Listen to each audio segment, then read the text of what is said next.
Good morning, everyone. I am Maria Tasha Amor D. Barrios from BSED English 3B. Today, my topic is all about the poet Juan F. Salazar. So, Juan F. Salazar is one of the pioneer of Filipino English writers during the period of the reorientation or the El Renacimiento.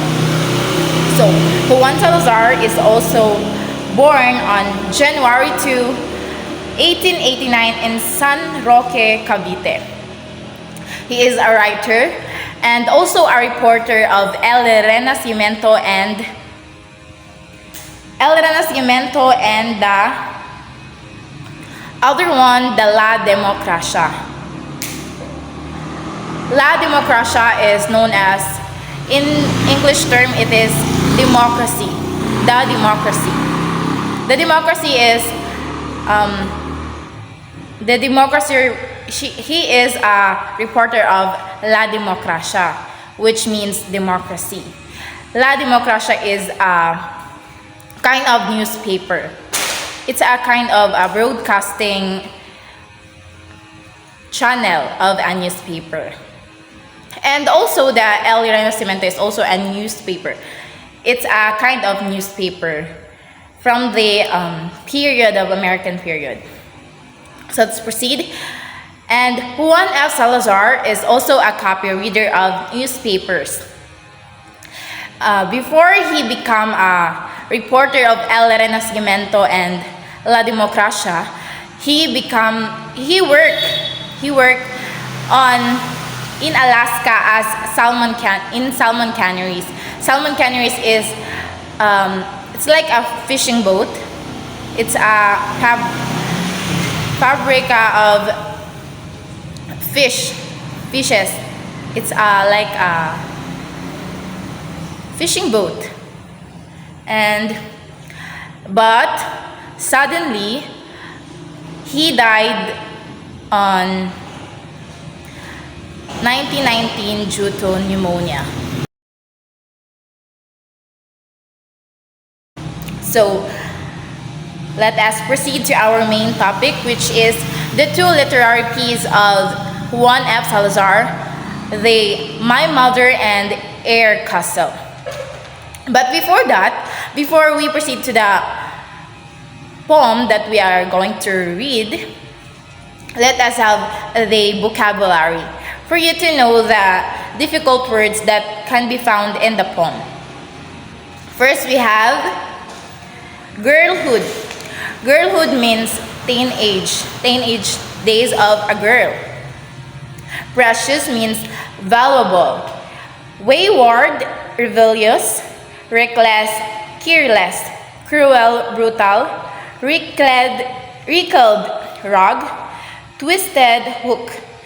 Bent, downcast, or nakaduko. Fondly caring, maalaga. Lingers, long last, or nagtatagal. Will, joy, kasiyahan. Sublime, monumental. Tough, instruct, or mentor. Mansion, it is a palace or a huge house. Nobles means royalties, like prince, king, queens, like that. Second means pass away or already died. Beacons is a wave or a high from the other side, or like it's like saying hello. Boundless, it is endless or infinite. And another one is passion. Passion is a desire, your desire as a person. What are you meant to be?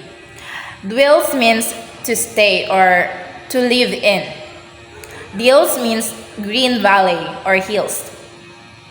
Enthroned means honor or in the position. For example, you are enthroned as a king or a queen, prince or princess. Group means search for or you are looking for something. Coronet means rank or what is your main position. Rot is what are you going to make, or you are making or creating something. Adverse means contrary. Fate means destiny, yes. Vain means worthless or useless. Resolve or it's been settled.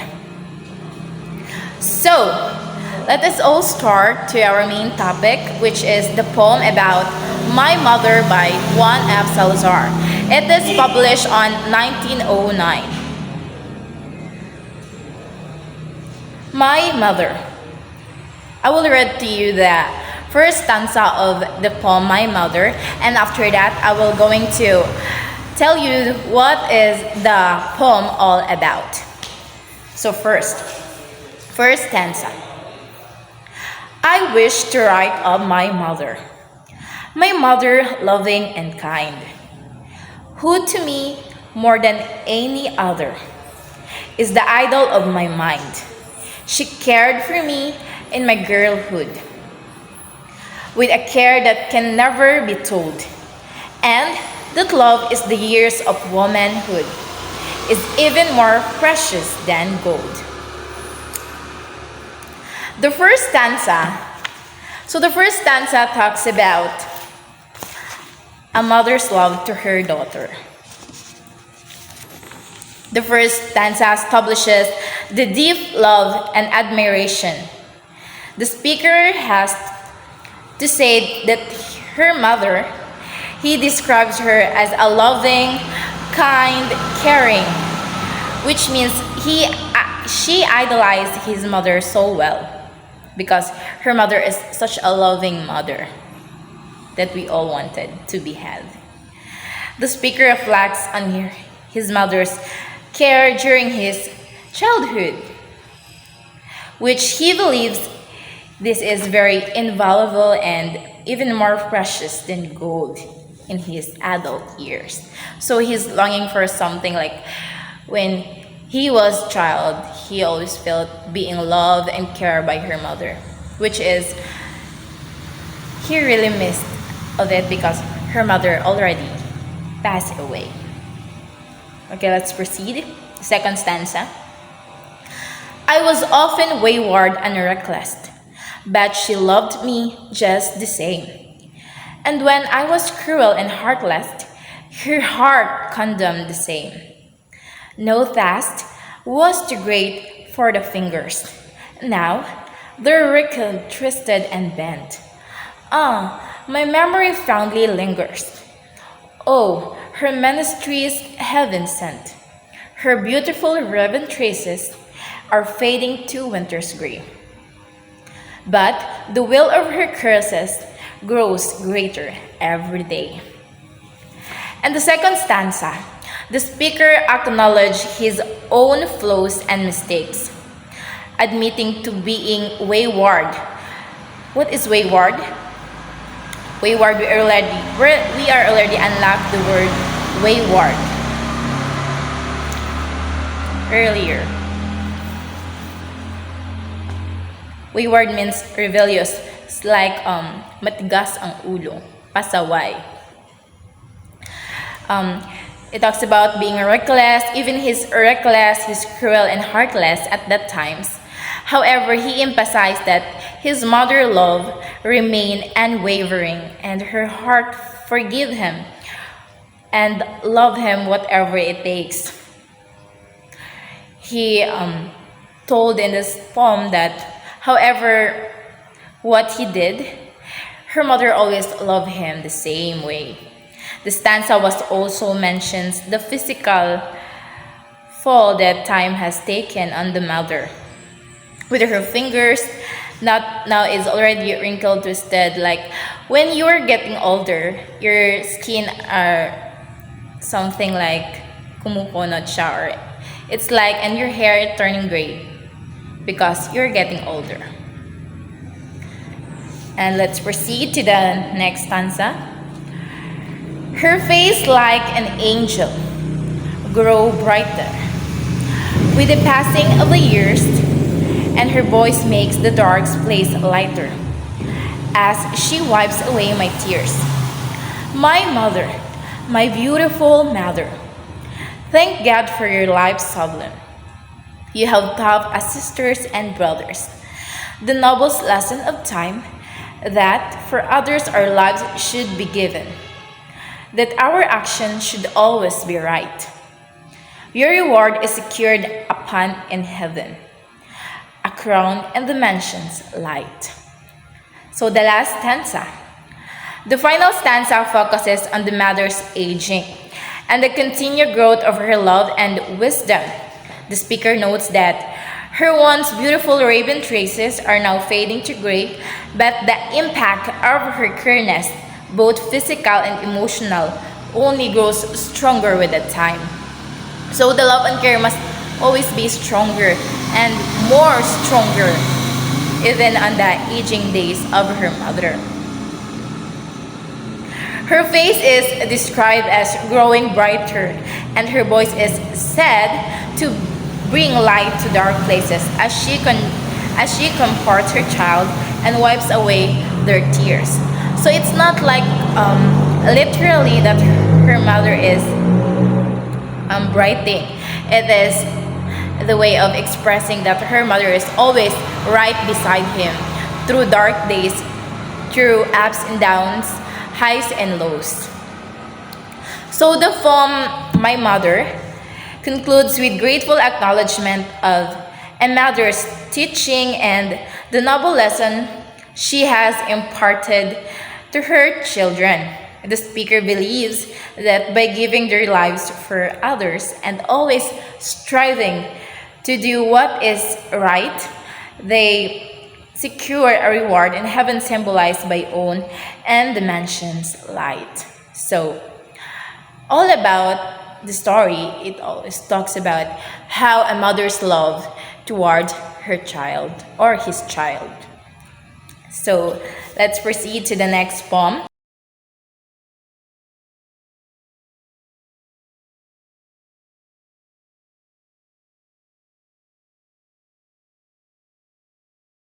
So let's proceed to the next poem, which is entitled Air Castle of JUAN F. SALAZAR, published in 1909.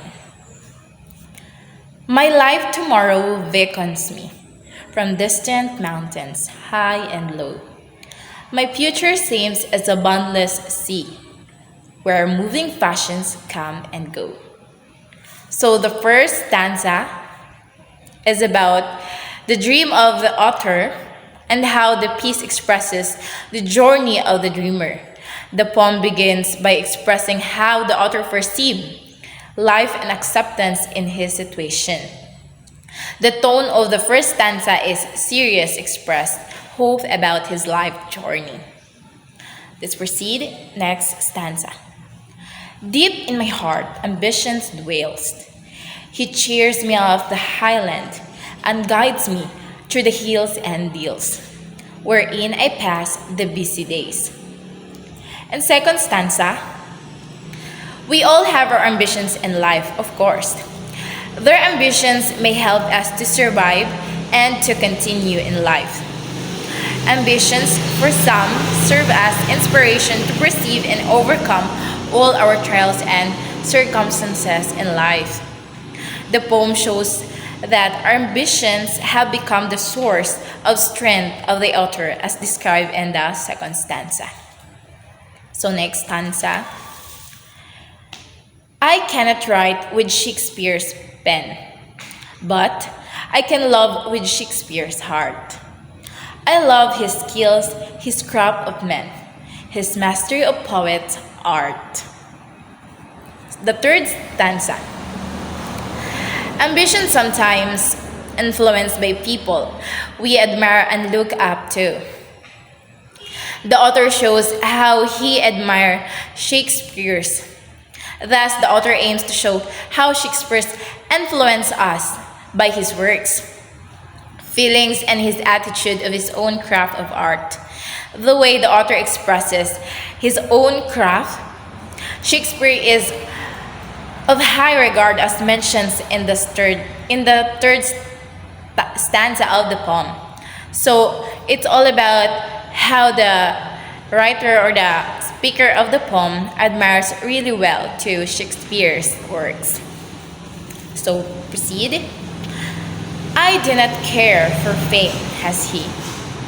Enthroned was like unto a god. The deeps he reached are dark to me, but I will group the ways he tried.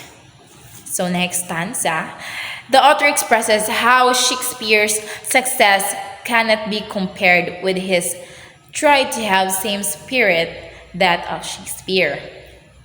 In reality, our dreams are unique for each of us. We can have the same dream or ambitions, but we can never have the same experience or dwell into the same path as if it is scripted to reach the same dream we have. Just like how the author's admiration to Shakespeare works were just his inspirations to strive us in his own work. It is how we can relate to Shakespeare's works. It is how we reflect ourselves to Shakespeare's. Although we have different ambitions, we can never have the same path. Each of us have their own paths to take, but we can have our own ambitions and dreams, which are inspiration to pursue it and achieve our goals in life. So next stanza. I wear achievements, coronet, for best are they who see this done, and all my cares I soon forget, when I was wrought my work alone. So the next stanza, the poem shows us the individual with honor and dignity to his works. No matter how small it is, it can be in the eyes and of others. It expresses the fifth stanza a tone of pride to his achievements and shows value to his own works. So the next stanza give us the message that it is not important what others say about you. It is not important what others can tell about you, can criticize you. It is important how you accept yourself, how you love yourself, and how you love what you're really doing, because this is you, and no one can take it from you, because it is in your own, and no matter what others says, it doesn't matter, because it is you and it can never be taken. So the last stanza. If we been meet by adverse fate, and all my dreams be but in vain, then must I work the harder yet, with higher resolve to try again. So, the last stanza. Every achievements are well chimed of we achieve it with honor and pride, by claiming an achievement that has been product of your own perseverance. But some dreams are not easy to achieve. Of course, we can face some difficulties by achieving it or pursuing our dreams. It could be placed in castle made of air, and an air castle we wanted to express a life with pride to whatever we do. The poem tells us that we should not forget to show weakness, and failures should never be a reason to give up. So when you're feeling down, or when you're feeling like empty in your life, don't make it as a hindrance to continue dreaming and continue to pursue your dreams and goals in life. So the author gave that the poem Air Castle symbolizes the dreams can be in the air, so wide and limitless, and a castle because dreams are beautiful in each dreamer's heart. So in the poem, the author gives us a message that we should keep on dreaming. Our dreams are a good source of strength to do better in life. They are limitless. Wide dreams are not just for kids, and they are all of us. Dream like you have never made one before. Dream like a kid who does not know limits, because dreams can be placed in an air castle. So much for that. Thank you, everyone. That's all for my report.